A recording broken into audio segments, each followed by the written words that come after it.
So I wasn't no good hustler. But, you know, I do my little thing, but I'm more used to stick people up. And we talking about like bareface with a Yeah, mask. bareface, you know what I mean? I mean, if you like, I'm not no bank shit. I wasn't in that high profile type of shit, but I mean street shit. Was it petty or did you come across like some big licks? Yeah, Like, yeah. You come in sometimes people's houses and come in big licks, you know what I mean? It was always stick up, or we stick people up. You got some jewelry on, I take your shit. You know what I mean? Straight up. Jump out, what's up? Go jewelry store tomorrow, fix the catch, because I yank your chain off. We call it the claw. Once I stick this out, your chain coming off your neck. You fuck what you got on. I might tear my hand up a little bit, but bro, your shit is coming off. Or we gonna hold you down and fuck you up. So I was in and out, but not ting. I was more, I won't say a crime boss, but I was behind the scenes though. Every now and again I get physical though. Yeah, man, you know what I mean? so you get back out, but you charged for killing somebody's, loved one, somebody's relative, sibling. I don't know if they had kids, anything like that. So I'm just imagining, although you got acquitted, somebody still hurting. Like, how was it going back to your area after that situation? Like, was people kind of gunning for you, or what was the situation? I had a couple little attempts, but I already know what it was. So when I came out, I always stay strapped. I always strapped. I already know. You know what I mean? Even though the jury, I look at a witness, the guy who came and testified me. I seen him the other day in the islands. I watch him. I just, he watches me, but I watch him, and it's like, I can't believe it because I knew you from a long time. He was a gangster at one point. But after he told, like, you're not a gangster in my book, maybe to somebody else, but you're not. He told me, man. I'll never forget that experience, too. I jailed in the same cell with him in the youth camp. We went to school together. You know what I mean? And he came and he testified at me. And when I beat my case, I watched him in the face. You know what I mean? And he dropped his head, but the way he watched me is like, I seen it in everybody's face. Like, fuck what the judge say. You guilty, you know what I mean? So that would always had me on the edge when I came out. One point, me and his dad, the deceased, what was crazy before you talk about that, I came out on the block the next day, and the dude that testified me, he was in the hood smoking weed.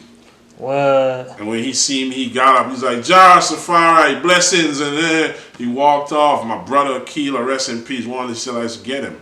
And I was like, nah, leave him alone. His dad was police or a retired cop. So I already know he done ran my name. Anything happened to me, it's going to be, you know what I mean, dreading them. So I tell bro, but I told the niggas in the hood, I was like, I'm disappointed in you niggas. Like, yo, I'd have been in jail doing life right now on the plane going to St. Croix, because I got jail in St. Croix. And then sometimes they send you out to a penitentiary, but you could do your time in St. Croix. You got big-ass jail over there.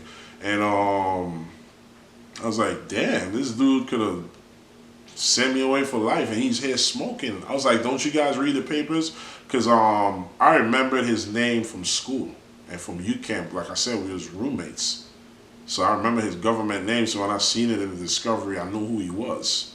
You know what I mean? And he came court, you know what I mean? And at one point, I used to see his dad, he used to mean mug me, I used to ignore him. And then one day I had to step to his dad because he was trying to hire some of my homeboys from different hoods. But I tell you, my name was Green, so every gangster from every neighborhood in the islands fuck with us. You know what I mean? Even if I had 1, 2 of the homies in the other hood that they ain't like us, we was fucking with the bigger dog. So we even sometimes come inside your hood and you can't bust a move because we fucking with the bigger dog. I mean, we come correct. You know what I mean? But he went to a couple of my friends and he tried to hire them. Like hire like somebody to knock me off. Like what happened to your... You know what I mean? Yeah, for his son. Yeah. And I stepped to him one day. I was going to step to him the same day, but it wasn't the right time because my dude showed me the vibe, so I didn't want to expose him right there. One night I was going home, I seen him, I was like, yo, I got to check him. He probably was strapped. I was strapped too. You know what I mean? Like I said, I always, you know what I mean? Coming up, you toting guns before gun license. You know what I mean? And I checked him. I was like, yo, you can't be going to my dogs and trying to hire people to kill me, bro. Like, I know what the fuck you're doing and you need to stop. I want to right now knock you off. Just like that, I told him. You know what I mean? But I was like, yo, I ain't got nothing to do with that shit with your son. You got your verdict. I beat my case back off of me. You know what I mean? And he backed off, though. You know what I mean? He backed off, but he tried to go a couple homies from different little blocks, and they were live wires too. But like I say, them are my niggas. We done put in work together. We done jailed together. I done got him out some shit. He done got me out some shit. So, you know what I mean? We deeper than money. Maybe somebody else would have took the money, but nah. Them were my niggas. You know what I mean? Like back then, I mean, my nigga meant something. Now, I don't know. Yeah. But back then, it meant something. Man, that's crazy, man. So the father was trying to get back. Yeah, he trying to get at me.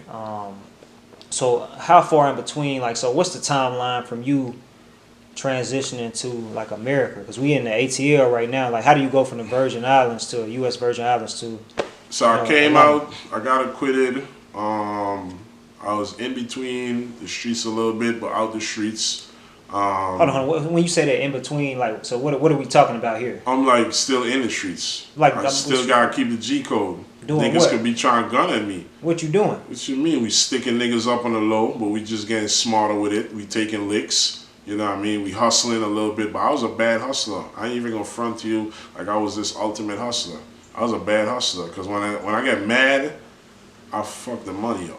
You know what I mean? Like, don't give a fuck. Fuck whoever front me this shit. If they want smoke, come and get it. Something like Old Boy and Ting. What you call it? State Property.